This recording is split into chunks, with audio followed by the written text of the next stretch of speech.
Greetings survivors and friends, SHADOWFRAX here with some more Rust news where there's still no end in sight to development because Rust never sleeps. The big news this week is the remote control drones and turrets are a lot closer to being available for all as they are now play around withable on the main staging branch. No fancy orcs branches needing to be summoned now, just fire up staging and off you go. Everything is always and everywhere subject to change. The basic functionality is currently as follows. If you have the power, you can either give yourself a drone through the console or craft one for these kind of figures. Deploy your drone somewhere on a flat surface. Incidentally, this works even in places where building isn't allowed because it's just a drone. And then give it a name. You can then sit down at a computer station and log into it as you would for CCTV. Flying's easy, shift makes it go up, control makes it go down, WASD and mouse move it around. They don't appear to be subject to range at the moment, but I expect they will be. You can't shoot people with a drone, merely observe, but one thing you can now be a bit more interactive with is turrets, and the method is very similar. You can now also set an ID for one and log into it as per a drone. You can then move it around, left click to fire, and force it to reload with R.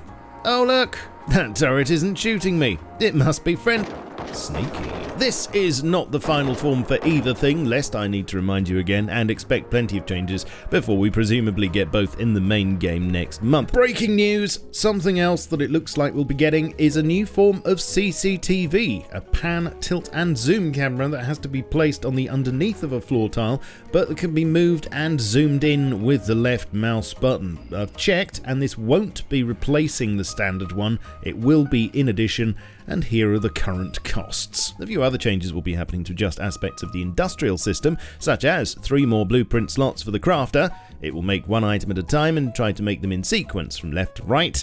There'll also be a red flashing light on it to say if the output storage is full. Conveyors are getting a new buffer field that can be set to transfer items in blocks, and the minimum field now transfers everything over a set amount. Conveyors will also soon automatically switch themselves back on when power is restored, and the amount of containers a single conveyor can manipulate is being increased to 64, depending on stress tests, of course. There's an extra slot going on the front of small wooden boxes too. Now, last week was Hack Week, you may remember, where for a brief time the team are unshackled from their desks, allowed to walk around unsupervised, drink out of hose pipes, run around with scissors, etc., and generally work on some passion projects.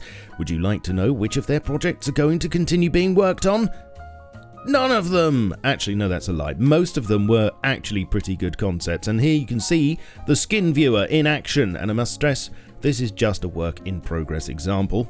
The mannequins are still going forward, as is the caldera, which looks like it'll be a custom map, but not anytime soon. And joy of joys, the breadboards for laying out and copying circuitry are going to carry on being developed, although I have to say that it won't be implemented in the way shown here. This is just a work in progress, a playing around with it kind of thing, and the team are exploring different ways of working with it, but however it ends up being done, I'm totally on board with it. Sadly, it looks like the slingshot and ray tracing are being put in a box in the loft for now, but who knows, they may be brought back out again in the future. In other works in progress, 2 things that seem to be getting a lot of work at the moment are the nuclear missile silo monument and the player attack helicopter, with the former looking like it'll have elevators in it for one thing, and the attack heli looking like it will have a rocket pod.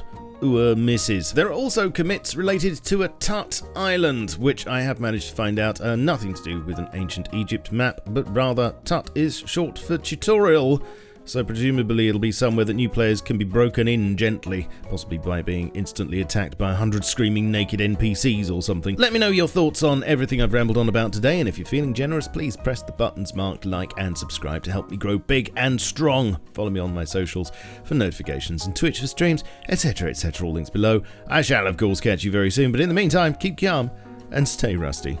Cheerio. It must be